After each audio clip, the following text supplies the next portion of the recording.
ಯಾಕಂದರೆ ನೀವು ಮಿತಿಮೀರಿ ತಿನ್ನೋದ್ರಿಂದ ಹೊಟ್ಟೆಯಲ್ಲಿರೋ ಆ್ಯಸಿಡು ಮೇಲೆ ಬಂದು ಉರಿ ಬಂದಿರುತ್ತೆ. ಇದು ಹೇಗೆ ಅಂತಂದರೆ, ಊಟ ಆದಮೇಲೆ ತೇಗು ಬಂದಾಗ ನಿಮಗೆ ಉರಿ ಶುರು ಆದರೆ ಅದು ಈ ಆ್ಯಸಿಡಿಟಿ, ಹೈಪರ್ ಆ್ಯಸಿಡಿಟಿ ಅಥವಾ ಗ್ಯಾಸ್ಟ್ರಿಕ್ಕು ಅಂತ ಹೇಳ್ಬೋದು.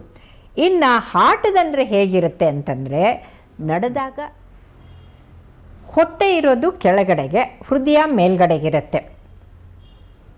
ಹೊಟ್ಟೆ ನೆಗೆಟಿವ್ ವಿಚಾರಗಳು ಅಂದರೆ ಅಸೂಯೆ, ಹೊಟ್ಟೆ ಕಿಚ್ಚು ಹೆಚ್ಚಾದಾಗ ಹೊಟ್ಟೆಯಲ್ಲಿ ಆ್ಯಸಿಡಿಟಿ ಹೆಚ್ಚಾಗುತ್ತೆ.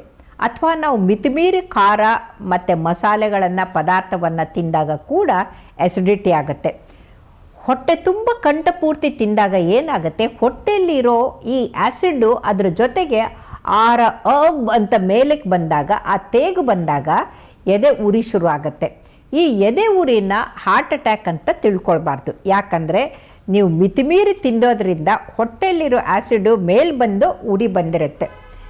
ಇದು ಹೇಗೆ ಅಂತಂದರೆ, ಊಟ ಆದಮೇಲೆ ತೇಗು ಬಂದಾಗ ನಿಮಗೆ ಉರಿ ಶುರು ಆದರೆ ಅದು ಈ ಆ್ಯಸಿಡಿಟಿ, ಹೈಪರ್ ಆ್ಯಸಿಡಿಟಿ ಅಥವಾ ಗ್ಯಾಸ್ಟ್ರಿಕ್ಕು ಅಂತ ಹೇಳ್ಬೋದು.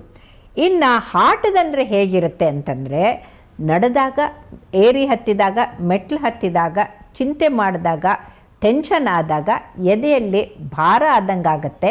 ಆವಾಗ ಮೈ ಬೆವರು ಬರುತ್ತೆ, ವಾಕರಿಕೆ ಬಂದಂಗೆ ಆಗುತ್ತೆ. ಈ ನೋವು ಕೈಗೆ, ಕತ್ತಿಗೆ, ಅದಕ್ಕೆ ಎಡಗೈಗೆ ಮತ್ತು ಬೆನ್ನಿಗೆ ಬರುತ್ತೆ. ಈ ಥರ ನೋವು ಹಾರ್ಟದ್ದು ಮಾತ್ರ ಸಾಧ್ಯ, ಆದರೆ ಹೊಟ್ಟೆದು ಕತ್ತಿಗೆ, ಕೈಗೆ ಬರೋದಿಲ್ಲ. ಇನ್ನು ಮಾಂಸದ್ದು ಏನಾದರೂ ಇದ್ದರೆ ಅದು ಇಡೀ ದಿನ ನೋವಿರುತ್ತೆ, ಆದರೆ ಹೃದಯದ ಮಾತ್ರ 2 ನಿಮಿಷ 5 ನಿಮಿಷ ಬಂದು ಹೊರಟೋಗುತ್ತೆ. ಹಾಗಾಗಿ ವೈದ್ಯರು ನಿಮ್ಮ ಹಿಸ್ಟ್ರಿ, ಕಂಪ್ಲೇಂಟ್ ಕೇಳ್ತಾ ಇದ್ದಂಗೆ ಇದು ಗ್ಯಾಸ್ಟ್ರಿಕ್ಕಾ, ಇದು ಹಾರ್ಟ್ದ, ಇದು ಮಸಲ್ದ ಅಂತ ಅವರಿಗೆ ಗೊತ್ತಾಗಿ ಹೋಗ್ಬಿಡುತ್ತೆ. ECG ತೆಗೆದಾಗ ECGಯಲ್ಲಿ ಹಾರ್ಟ್ ಅಟ್ಯಾಕ್ದು ಕಾಣುತ್ತೆ.